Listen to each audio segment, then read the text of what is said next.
Next tonight, a South Yorkshire village remembers a disaster which changed the entire country.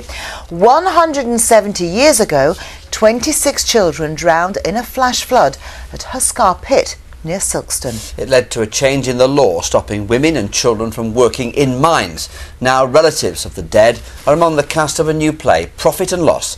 Tom Ingle has this story. Now, have you got your candle, Tommy? Aye. Profit and Loss is no ordinary play. Rosa Wilde is playing the part of 8-year-old Sarah Newton. Sarah was one of 26 children who drowned in the Huskar Pit disaster. I don't like the row it makes, Sarah. That's only the winding gear. That won't hurt you. Yards from where the stage is set up, a headstone marks the mass grave of the dead. Lives barely begun, but whose ending changed the country. Queen Victoria had only been on the throne for 4 days when a flash flood swept through a mine shaft. She was appalled and ordered a royal commission. Later, the law was changed and women and children were prevented from working in the mines.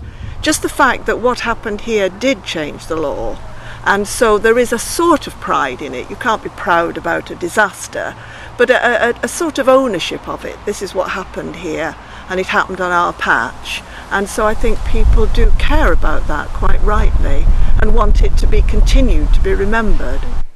Some of the play's cast members have a very personal connection to the disaster, the site of which is marked with a monument. Kieran Pickering's great-great-great-great-grandfather escaped.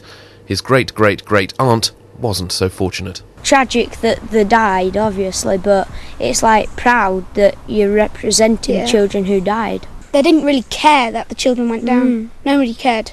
It just, when they died, people started to, think about it. How? Me head. The terrible events of July 1838 are recreated today with impressive lighting and sets. The horror of the accident and the terrible yet accepted working conditions of the day are laid bare.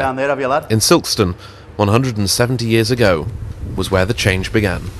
Tom Ingle, BBC Look North, Silkstone. Thanks, Tom. Let's turn to sport now. And there was fantastic weather at Headingley for day 3 of Yorkshire's match against Durham, but it didn't inspire a Yorkshire recovery.